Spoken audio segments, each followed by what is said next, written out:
Hoje vou contar a história do último imperador do Brasil e o nascimento de um novo regime, a República.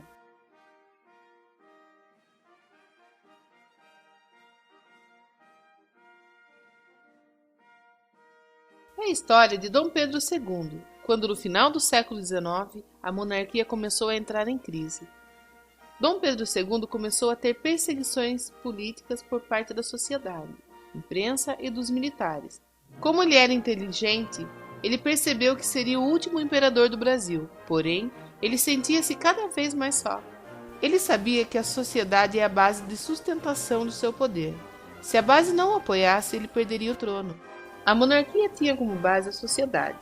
Era apoiada pela igreja, pelo regime da escravidão, latifundiários e os militares. Em 1873, houve a Convenção de Itu. Lá, a campanha republicana recebe apoio da aristocracia.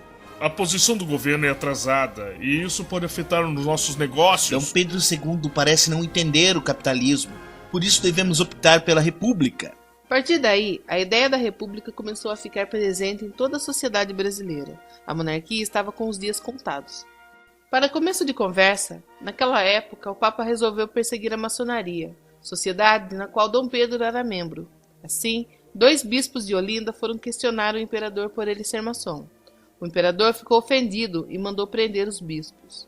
Isso caiu como uma bomba, pois vários padres resolveram falar mal do imperador até mesmo nas missas. As pessoas ficaram indignadas. Não podemos admitir um governo que prende bispos inocentes. Isso é uma blasfêmia! Sem o apoio da igreja, Dom Pedro perdia uma importante base, pois junto com ela, uma porção do povo passava a apoiar a campanha republicana. Em 1888, a princesa Isabel assinou a Lei Áurea.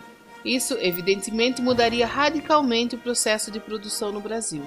Isso, associado à campanha republicana, dava esperança a um novo Brasil. Isso não foi nada bom para Dom Pedro II.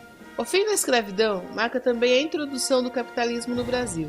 Assim, Dom Pedro acaba perdendo um dos alicerces que foi a marca do seu governo.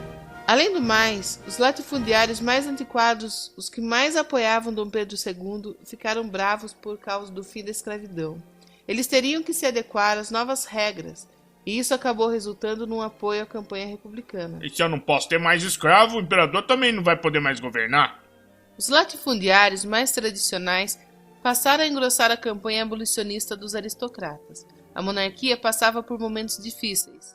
Os militares, que já haviam entrado na campanha abolicionista após a Guerra do Paraguai, começaram a gostar da possibilidade de ter uma república. Com a república podemos virar presidentes!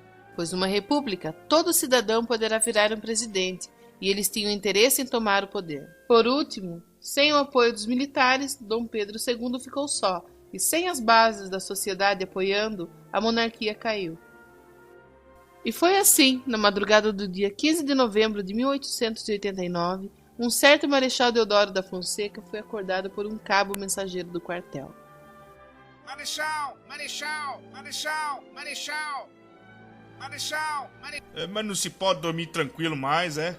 Praticamente, os militares organizaram um golpe para frustrar a estratégia de Dom Pedro II. Às pressas, chamaram o Marechal para ir até o quartel. Bom dia, Marechal. Estamos aguardando o senhor para dar as ordens. A primeira ordem é me deixar tomar um cafezinho antes, né? Marechal Deodoro vestiu sua farda em cima do pijama mesmo e saiu às pressas ao encontro dos militares. Tem que ficar bonito para entrar para a história, não? E foi assim, a proclamação da República. Marechal Deodoro com seus militares deram um golpe, mas sem a participação do povo. Estava instaurado um golpe militar. O Brasil virava uma república, mas enfrentaria uma ditadura militar. Isso ficou claro, mesmo no ato da proclamação, como citou Aristides Lobo, que foi testemunha ocular do fato histórico. Por ora, a cor do governo é puramente militar, e deverá ser assim. O fato foi deles só, porque a colaboração do elemento civil foi quase nula. O povo assistiu aquilo tudo, bestializado, atônito, surpreso, sem conhecer o que significava. Muitos acreditavam seriamente estar vendo uma parada. Assim nasceu a República no Brasil. Depois desse movimento, o poder é alternado, o presidente é eleito através do voto. Antes ficavam 5 anos no poder, Atualmente ficam 4 anos. Mas e que adianta ter uma república se eles não tinham democracia? Mas é isso mesmo, o sucesso de uma república depende da democracia.